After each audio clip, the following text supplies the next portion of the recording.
استاد درسگاہ میں داخل ہوئے تو حیران رہ گئے۔ ایک بچہ ان کے طلبہ کو سبق یاد کروا رہا تھا اور یہ وہی سبق تھا جو انہوں نے کل طلبہ کو پڑھایا تھا۔ بچہ نہایت اچھے اور ماہرانہ طریقے سے وہی سبق طلبہ کو یاد کروا رہا تھا۔ استاد حیران کیوں نہ ہوتا، بچے نے تو اس کا کام آسان کر دیا تھا۔ اسے تو ایسا کوئی شاگرد میسر نہیں تھا جو درسگاہ کے بچوں کو اس کی عدم موجودگی میں سبق یاد کروا سکے۔ لیکن مزے کی بات تو یہ تھی کہ یہ بچہ ان کا شاگرد نہیں تھا، درس میں شامل نہیں تھا۔ انہوں نے بڑے پیار سے پوچھا، بیٹا تم کون ہو، کہاں رہتے ہو، کیا کرتے ہو؟ بچے نے کہا، استاد صاحب میں ایک یتیم بچہ ہوں، میری ماں کے پاس اتنے پیسے نہیں ہوتے کہ وہ میری فیس ادا کر سکے، اس لیے میں درسگاہ کے باہر کھڑا ہو جاتا ہوں اور آپ جو کچھ پڑھاتے ہیں اسے یاد کر لیتا ہوں۔ مجھے سبق بہت جلد یاد ہو جاتا ہے۔ آج آپ درسگاہ میں نہیں تھے، میں نے سوچا طلبہ کو سبق یاد کروا دوں۔ استاد نے کہا، تم بہت اچھے بچے ہو، آج سے تم بھی کلاس میں شامل ہو، میں تم سے کوئی فیس نہیں لیا کروں گا۔ اس طرح اس بچے کو تعلیم حاصل کرنے کا باقاعدہ موقع مل گیا۔ اس مکتب کی تعلیم کے بعد یہ بچہ قبیلہ بنی حذیل میں چلا گیا۔ زبان و ادب کے لحاظ سے یہ قبیلہ بڑا مشہور تھا۔ یہ بچہ اس قبیلے کے ساتھ ساتھ رہا۔ واپس مکہ معظمہ آیا تو ان لوگوں کے اشعار دوسروں کو سنانے لگا۔ اس زمانے میں اس بچے پر عربی زبان اور ادب اور شعر و شاعری کا شوق سوار تھا۔ ایسے میں اسے اپنے چچا وغیرہ سے حدیث سننے کا اتفاق ہوا، مسائل بھی سنے، لیکن والدہ کے پاس اتنے پیسے نہیں ہوتے تھے کہ ان سے لے کر یہ بچہ کاغذ خرید کر احادیث اور مسائل لکھ لے۔ اس کا حل اس نے یہ نکالا کہ ادھر ادھر سے ہڈیاں وغیرہ اور کھجور کے پتے جمع کر لیتا اور ان پر یہ احادیث اور مسائل لکھ لیا کرتا۔ اس بچے نے 7 سال کی عمر میں قرآن اس طرح یاد کر لیا کہ اس کے تمام معنی تک اسے یاد ہو گئے۔ 10 سال کی عمر میں موطا امام مالک یاد کر لی۔ پھر آل زبیر کے ایک صاحب سے اس کی ملاقات ہوئی۔ انہوں نے اس بچے میں چھپی ہوئی خوبیوں کو بھانپ لیا۔ وہ اس سے کہنے لگے، یہ بات مجھے بہت ناگوار محسوس ہوئی ہے کہ تم میں علم حاصل کرنے کی بے پناہ صلاحیت ہے، لیکن تم علم فقہ سے محروم رہو اور دینی سیاست حاصل نہ کرو، کیونکہ رسول اللہ صلی اللہ علیہ وآلہ وسلم نے ارشاد فرمایا ہے کہ اللہ تعالیٰ جس کے ساتھ اچھا معاملہ کرنا چاہتا ہے اسے دین کی سمجھ عطا فرما دیتا ہے۔ بچے نے پوچھا، میں فقہ کی تعلیم کے لیے کس کے پاس جاؤں؟ اس آدمی نے کہا، تم امام مالک کے پاس جاؤ۔ اس بچے نے مکہ مکرمہ کے امیر سے ایک خط امام مالک کے نام لکھوایا اور ایک خط مدینہ منورہ کے امیر کے نام لکھوایا اور مدینہ منورہ جا پہنچا۔ مکہ مکرمہ کے امیر کا خط انہیں دیا اور بولا، آپ یہ دوسرا خط کسی طرح امام مالک تک پہنچا دیں، انہیں یہاں بلوا لیں اور میری سفارش ان سے کریں۔ اس پر امیر مدینہ بولے، کیا یہ بہتر نہیں رہے گا کہ ہم خود ان کے پاس جائیں؟ ہم ان کے دروازے پر اتنی دیر کھڑے ہوں کہ ہمارے بال غبار سے اٹ جائیں گے اور پھر وہ ہمیں خود اندر بلائیں۔ آئیے میرے ساتھ۔ مدینہ منورہ کے امیر اس بچے کو ساتھ لے کر امام مالک کے گھر پہنچے۔ انہوں نے اندر پیغام بھیجا تو باندی نے باہر آ کر کہا، اگر آپ کو مسائل معلوم کرنے ہیں تو ایک کاغذ پر لکھ کر دے دیں، وہ جواب لکھ دیں گے۔ اس پر مدینے کے امیر نے کہا، ایک ضرورت کے تحت مکہ مکرمہ کے امیر نے خط لکھا ہے۔ باندی یہ سن کر اندر چلی گئی۔ تھوڑی دیر بعد امام مالک دروازے پر تشریف لائے۔ مدینہ منورہ کے امیر نے مکہ مکرمہ کے امیر کا خط انہیں دیا۔ امام صاحب نے خط پڑھنا شروع کیا اور جب سفارشی عبارت پر پہنچے تو بول اٹھے، سبحان اللہ، رسول اللہ صلی اللہ علیہ وسلم کا علم سفارشوں سے حاصل کیا جانے لگا۔ مدینہ کے امیر یہ سن کر گھبرا سے گئے اور ان سے کوئی بات نہ بن پڑی۔ یہ کیفیت محسوس کر کے بچے نے خود اپنے بارے میں کچھ بتایا۔ امام صاحب نے اس کی باتیں سن کر پوچھا، تمہارا نام کیا ہے؟ بچے نے کہا، جی میرا نام محمد ہے۔ اب امام مالک نے فرمایا، محمد اللہ سے ڈرو، گناہوں سے بچو، کیونکہ آئندہ تم بہت باحیثیت بنو گے۔ ٹھیک ہے تم کل سے آ جانا، لیکن اپنے ساتھ ایسے آدمی کو لانا جو تمہارے لیے موطا پڑھے۔ اس بات کے جواب میں بچے نے کہا، موطا تو میں خود زبانی پڑھ سکتا ہوں۔ امام مالک حیران ہوئے، ان سے موطا سنی اور انہیں اپنے خاص شاگردوں میں شامل کر لیا۔ یہ بچہ بعد میں امام شافعی کے نام سے مشہور ہوا۔ ان کا نام محمد بن ادریس تھا۔ آپ ہاشمی خاندان سے تھے۔ آپ کے پردادا کا نام شافع تھا، اس لحاظ سے آپ شافعی کہلائے۔ والد محترم آپ کی پیدائش سے پہلے ہی فوت ہو چکے تھے۔ والدہ محترمہ کا نام فاطمہ بنت عبداللہ بن حسن بن علی ابن ابی طالب تھا، یعنی آپ حضرت علی رضی اللہ عنہ کے خاندان سے تھیں۔ امام شافعی سن 150 ہجری میں ملک شام کے شہر غزہ میں پیدا ہوئے۔ 2 سال کی عمر میں آپ کو مکہ مکرمہ لایا گیا۔ امام صاحب کی والدہ کہتی ہیں، شافعی ابھی پیدا ہونے والے تھے کہ میں نے خواب دیکھا کہ مشتری ستارہ میرے جسم سے نکلا اور مصر میں گرا، پھر اس کی روشنی ہر شہر میں پہنچی۔ ताबीर बताने वालों ने इस ख्वाब को सुनकर कहा, इस खातून के बतन से एक आलिम पैदा होगा, उसका इल्म मिस्र से तमाम शहरों में फैल जाएगा। बचपन में आप तीरंदाजी और घुड़सवारी के शौकीन थे। उस उम्र में 10 के 10 निशाने सही लगा लेते थे। फिर जब इल्म का शौक शुरू हुआ तो दिन रात पढ़ने में मशगूल हो गए। तालीम की इब्तिदा मक्के से हुई, उसके बाद मदीना मुनव्वरा में इल्म हासिल किया। अरबी अशार में भी महारत हासिल की। अपने चचा मोहम्मद बिन शाफे और मुस्लिम बिन खालिद जंजी से हदीस सुनी। इमाम मालिक की इजाजत के बाद आप उनके दर्स में शरीक होने लगे। यहाँ से दीनी उलूम में महारत हासिल करने के बाद आप मक्का पहुंचे तो उनकी शोहरत आम हो चुकी थी। उस जमाने में यमन का अमीर मक्का मुकरमा आया। इमाम साहब बयान करते हैं कि कुरैश के बड़े बड़े सरदारों ने यमन के अमीर से कहा, इमाम शाफई को यमन ले चलें। यमन के अमीर ने इमाम शाफई से दरखास्त की कि आप यमन आ जाएं। आपने हामी भर ली। सफर के लिए तैयार हुए तो वालिदा के पास सफर खर्च के लिए पैसे नहीं थे। आपने मजबूरन अपनी वालिदा की एक चादर 16 दीनार में रहन रखी और इस तरह सफर किया। यमन पहुंचे तो अमीर ने एक जिम्मेदारी आपको सौंप दी। आपने निहायत खूबी से उस जिम्मेदारी को निभाया। इस पर अमीर खुश हुआ, उसने आपको तरक्की दे दी। चंद दिनों के बाद मजीद तरक्की दे डाली। आपकी हुस्न कारकर्दगी मशहूर हो गई। उस जमाने में यमन से उम्रा करने वालों की एक जमात मक्के आई। उन लोगों ने वहां इमाम शाफई का जिक्र किया। इस तरह उनकी शोहरत में इजाफा हो गया। यमन में कुछ मुद्दत गुजार कर आप बगदाद चले गए। वहां इमाम मोहम्मद बिन शैबानी से फिक्र की तालीम हासिल की। इमाम मोहम्मद इमाम अबू हनीफा के सबसे बड़े शागिर्द थे।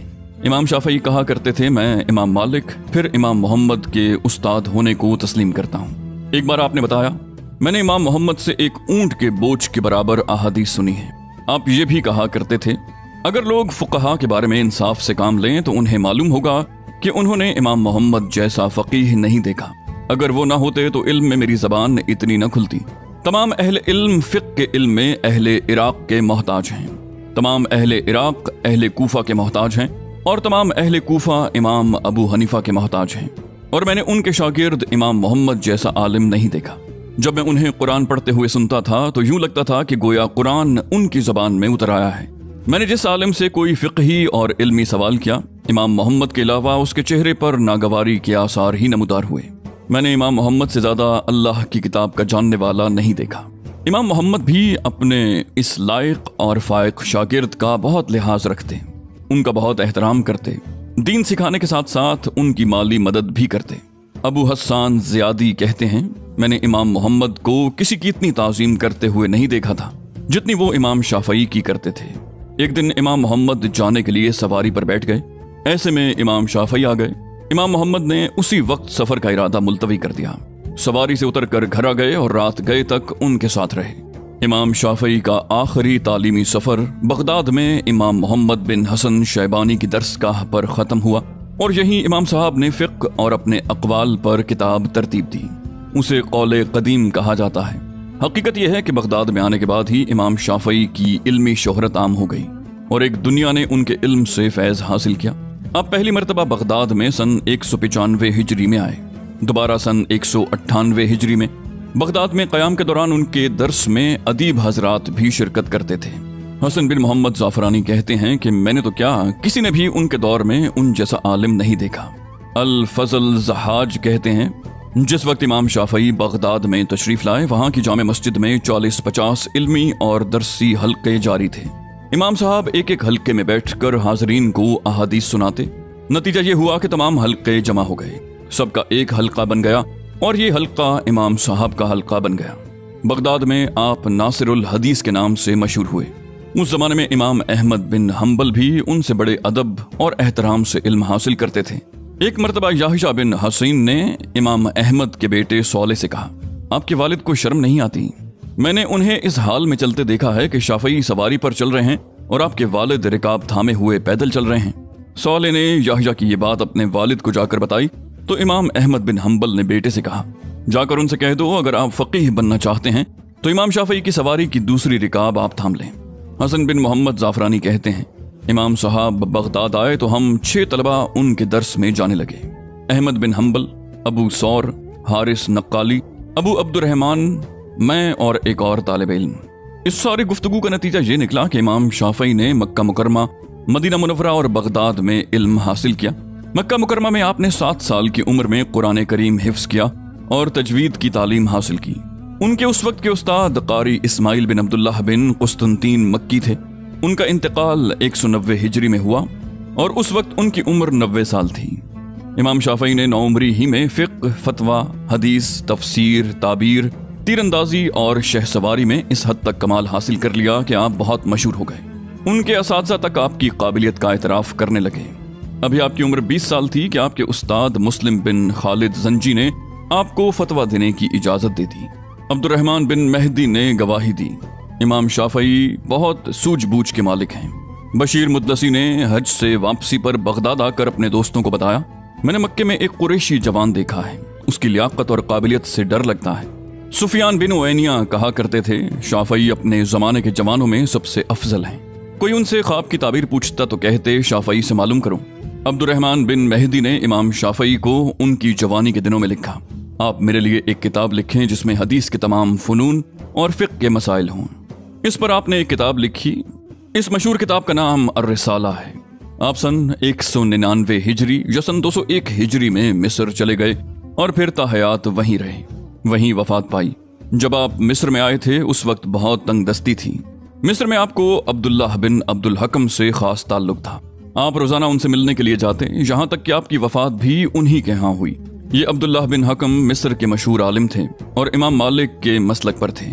ان کے صاحبزادے کہتے ہیں امام شافعی ہمارے یہاں سے امام مالک کی کتابوں کے 2 جز لے جاتے، دوسرے دن ان کو واپس کر کے دوسرے 2 جز لے جاتے۔ عبداللہ بن عبد الحکم کے صاحبزادے کا نام محمد بن عبداللہ بن عبد الحکم تھا۔ انہوں نے بھی امام شافعی کی شاگردی اختیار کر لی۔ امام شافعی انہیں بہت قدر کی نگاہ سے دیکھتے تھے۔ شاگردوں میں سے ایک شاگرد مزنہ کا بیان ہے، ہم لوگ امام شافعی سے حدیث سننے کے لیے جاتے تو پہلے ان کے دروازے پر بیٹھتے، اندر آنے کی اجازت ملتی تو اندر جاتے، لیکن محمد بن عبداللہ بن عبد الحکم آتے تو سیدھے اندر چلے جاتے۔ یہ دیر تک امام صاحب کے پاس رہتے ہیں۔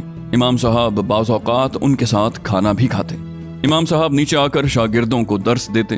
فراغت کے بعد محمد بن عبداللہ بن عبد الحکم اپنی سواری پر واپس جانے لگتے تو امام صاحب کہتے کاش میرا بھی کوئی ایسا ہی بیٹا ہوتا۔ امام صاحب کا علم 3 مرکزی شہروں میں عام ہوا، یعنی مکہ مکرمہ، بغداد اور مصر۔ ان شہروں میں امام صاحب کی مجلس قائم ہوئی۔ بغداد میں آپ نے 2 سال اور چند ماہ تک قیام کیا۔ اس دوران وہاں کے لوگوں نے آپ سے فیض اٹھایا۔ مصر میں آپ 5 یا 6 سال ٹھہرے۔ مصر کے لوگوں نے تو اس طرح آپ سے علم حاصل کیا کہ ان کے علم اور فقہ کے ناشر اور ترجمان بن گئے۔ آپ کے فقہ کو اقوال قدیمہ کہا جاتا ہے۔ آپ کے زمانے میں حدیث، فقہ اور فتوے کے 2 مشہور مرکز حجاز اور عراق تھے۔ امام صاحب نے دونوں مرکزوں سے فیض حاصل کیا، دونوں مرکزوں کے علمی مسائل سے پوری واقفیت حاصل کی۔ مکہ مکرمہ میں امام مسلم بن خالد زنجی سے فقہ کی تعلیم حاصل کی۔ حضرت عطا بن ابی رباح کے شاگرد ابن جریج تھے۔ امام مسلم بن خالد زنجی نے ان سے تعلیم حاصل کی تھی۔ پھر مدینہ منورہ میں آپ نے امام مالک سے تعلیم حاصل کی۔ بغداد جا کر امام محمد سے علم حاصل کیا، جو شاگرد ہیں امام ابو حنیفہ کے۔ امام شافعی اگر امام مالک کے فقہ کو پسند کرتے لیکن بعض مسائل میں ان سے اختلاف کرتے تھے۔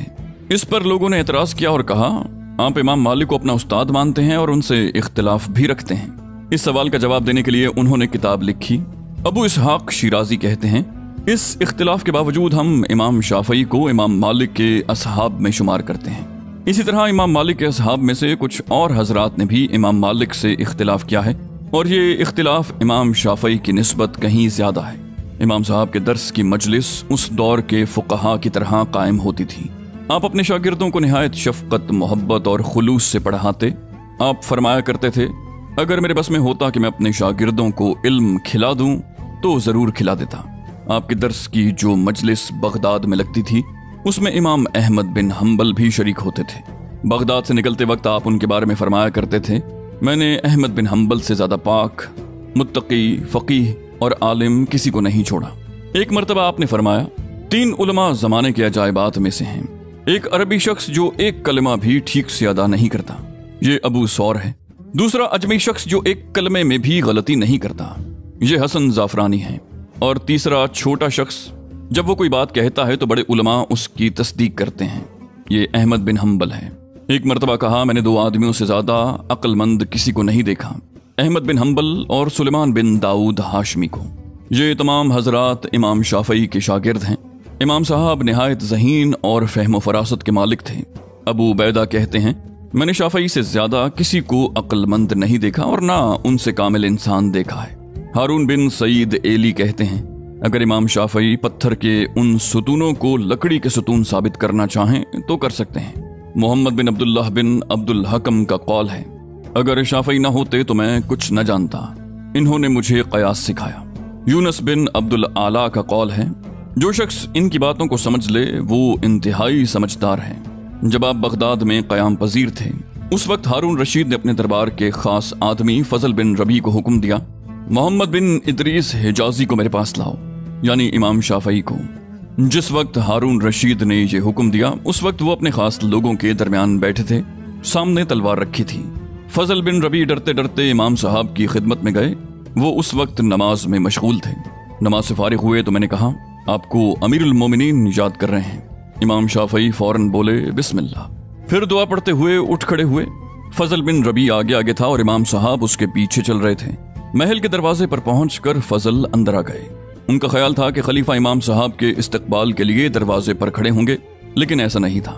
फजल बिन रबी ने उन्हें इमाम साहब की आमद की खबर दी। सुनकर हारून रशीद बोले, उन्हें अंदर ले आओ। इमाम साहब जब खलीफा के सामने पहुंचे तो वो यकदम उठ खड़े हुए। उनका चेहरा रोशन हो गया। आगे बढ़कर मुसाफा किया और बोले, अबू अब्दुल्ला, हमें ये हक नहीं था कि आपको कासिद के जरिए बुलवाएं, मुझे खुद हाजिर होना चाहिए था। हमने आपके लिए 10,000 दीनार का हुक्म दिया है, मैं ये रकम आपके साथ भिजवा रहा हूँ। इमाम शाफई ने फरमाया, मुझे इनकी जरूरत नहीं। जब आप यहाँ से मिस्र गए तो वहाँ के लोगों ने आपके लिए 3,000 दीनार का बंदोबस्त किया और उनको आपकी खिदमत में पेश किया। आपने ये दीनार कबूल फरमा लिए। किसी ने आपसे पूछा, आपने खलीफा हारून रशीद से तो दीनार लिए नहीं और ये कबूल फरमा लिए, ये क्यों? आपने फरमाया, वो सुल्तानी एहसान था और ये अहले इल्म की तरफ से इल्मी ताउन। यमन की सरकारी मुलाजमत छोड़कर आप मक्का आए। उस वक्त आपके पास 10,000 दीनार थे। लोग आपसे मुलाकात के लिए आना शुरू हुए। इनमें जरूरतमंद भी आए। आपने वो तमाम रकम जरूरतमंदों में तकसीम कर दी और खुद मक्का मुकरमा आकर कर्ज लिया। आप रोजाना सदका किया करते थे। रमजान में गरीबों और मस्कीनों को और ज्यादा दिया करते थे। एक शख्स ने आपका कुर्ता दुरुस्त किया। आपने उसे 1 दीनार दिया और फरमाया, माफ करना, इस वक्त मेरे पास यही है। एक शख्स ने आपका कूड़ा उठा कर दिया तो आपने उसे दीनारों की एक थैली दे दी। रबी कहते हैं, हमने अपने शहर मिस्र में बहुत से सखी देखे, लेकिन इमाम शाफई जैसा नहीं देखा। जब कोई आदमी उनसे सवाल करता और आपके पास देने के लिए कुछ न होता तो आपके चेहरे का रंग शर्म की वजह से बदल जाता। एक मर्तबा इमाम साहब हमाम में गुस्ल के लिए गए तो उसके मालिक को बहुत सा माल दे आए। आप बहुत जिंदा दिल थे, खुश मिजाज थे, अपने शागिर्दों से बहुत अकीदत से पेश आते थे। आप फरमाया करते थे, जो शख्स अपने आप को नीचा नहीं करेगा उसकी ताजीम नहीं की जाएगी। आप हुजूर नबी करीम सल्लल्लाहु अलैहि वसल्लम के अखलाक हसना की पैरवी किया करते। मोहम्मद बिन फजल बिन बजाज अपने वालिद से रिवायत करते हैं कि एक साल मैंने इमाम अहमद बिन हम्बल के साथ हज किया। हम मक्के में एक ही मकान में ठहरे। सुबह की नमाज के बाद मस्जिद हराम में दर्स की अलग अलग मजलिसें लगती थीं। मैंने एक एक मजलिस के करीब जाकर देखा। अहमद बिन हम्बल एक बदरी जवान की मजलिस में नजर आए। मैंने उनके करीब जाकर देखा। आप सुफियान बिन ओयनिया की मजलिस छोड़कर यहाँ बैठे हैं, हालांकि उनकी मजलिस में बड़े अहले इल्म मौजूद हैं। ये सुनकर इमाम अहमद बिन हम्बल ने कहा, खामोश रहो। अगर इस जवान की अक्ल तुम्हें न मिली तो मेरे ख्याल में क़यामत तक उसे नहीं पाओगे, इसलिए कि मैंने अल्लाह की किताब का इससे बढ़कर कोई फकीह नहीं पाया। ये सुनकर उन्होंने पूछा, ये कौन है? इमाम अहमद बिन हम्बल ने जवाब दिया, ये मोहम्मद बिन इदरीस यानी इमाम शाफई हैं। बिलाल कहते हैं, शाफई ने इल्म के कुफल खोल दिए हैं। इब्न हिशाम कहते हैं, लुगत के मामले में इमाम शाफई से बढ़कर कोई नहीं। इमाम शाफई बहुत खूबसूरत थे, इत्रियात बहुत पसंद करते थे। जिस सुतून से टेक लगाकर दर्स देते उस सुतून को भी खुशबू लगाई जाती थी। तबीयत में नफासत थी, लिबास और ग़िज़ा का ख्याल रखते। किसी ने आपका हाल पूछा तो फरमाया, उस शख्स की क्या हालत होगी जिससे अल्लाह ताला कुरान का, रसूल सल्लल्लाहु अलैहि वसल्लम सुन्नत का, शैतान गुनाहों का, ज़माना अपने मसाइब का, नफ्स अपनी ख्वाहिशात का, अहलो अयाल रोज़ी का और मलकुल मौत रूह कब्ज़ करने का मुतालबा करता है। आप फरमाया करते थे, दीन का इल्म कोई शख्स मालदारी से हासिल करके कामयाब नहीं हो सकता, अलबत्ता जो शख्स नफ्स की जिल्लत, फ़क्र व मोहताजी और इल्म की हुर्मत के साथ उसे हासिल करेगा वो कामयाब होगा। आपने बहुत सी किताबें लिखी, फिक्र के उसूलों पर किताब रिसाला लिखी, तीरंदाजी और शहसवारी के मौजू पर भी किताबें लिखी। जाहिज कहते हैं मैंने इमाम शाफई की किताबें देखी हैं, वो गुंधे हुए मोती हैं, मैंने उनसे बेहतर मुसन्निफ नहीं देखा। इमाम शाफई 150 हिजरी में पैदा हुए और रज्जब की आखिरी तारीख सन 204 हिजरी में मिस्र में वफात पा गए। उस वक्त आपकी उम्र 54 या 58 साल थी। अपनी वसीयत के मुताबिक बीमारी के दिनों में अब्दुल्लाह बिन अब्दुल हकम के साथ रहे, उन्हीं के घर में इंतकाल फरमाया। कफन दफन की सादत साहबजादों ने हासिल की। मिस्र के अमीर ने नमाज जनाजा पढ़ाई। उसी रात रबी बिन सुलेमान मुरादी ने ख्वाब में आपको देखा। कहते हैं मैंने पूछा, अल्लाह ताला ने आपके साथ क्या मामला किया? इमाम साहब ने जवाब दिया, अल्लाह ताला ने मुझे नूर की कुर्सी पर बिठाया। रबी कहते हैं इमाम साहब की वफात के बाद हम उनके दर्स के हल्के में बैठे थे कि एक देहाती आया। उसने सलाम के बाद पूछा, इस हल्के के शम्सो कमर कहाँ हैं? हमने उसे बताया उनका इंतकाल हो गया। ये सुनकर वो फूट फूट कर रोया। फिर ये अल्फाज कहे, अल्लाह ताला उस पर रहम करे, उसकी मगफिरत फरमाए। किस खूबी से फिक्र समझाता था, गुत्थियों को सुलझाता था, अपने मुकाबिल को वाज़े दलील से हिदायत देता था, अपने इज्तिहाद से मसाइल के बंद दरवाजे खोलता था। इमाम साहब के 2 साहबजादे थे, एक अबुल हसन मोहम्मद थे, ये काजी थे, दूसरे उस्मान थे। इन्होंने इमाम अहमद बिन हम्बल से इल्म हासिल किया। आपकी एक साहिबजादी भी थी, उनका नाम ज़ैनब था। उनसे अबू मोहम्मद अहमद बिन मोहम्मद पैदा हुए, पाए के आलिम बने। इमाम शाफई के बाद उनके अलावा उन जैसा और कोई आलिम पैदा न हुआ। अल्लाह ताला की उन पर करोड़ों रहमतें नाजिल हों, आमीन।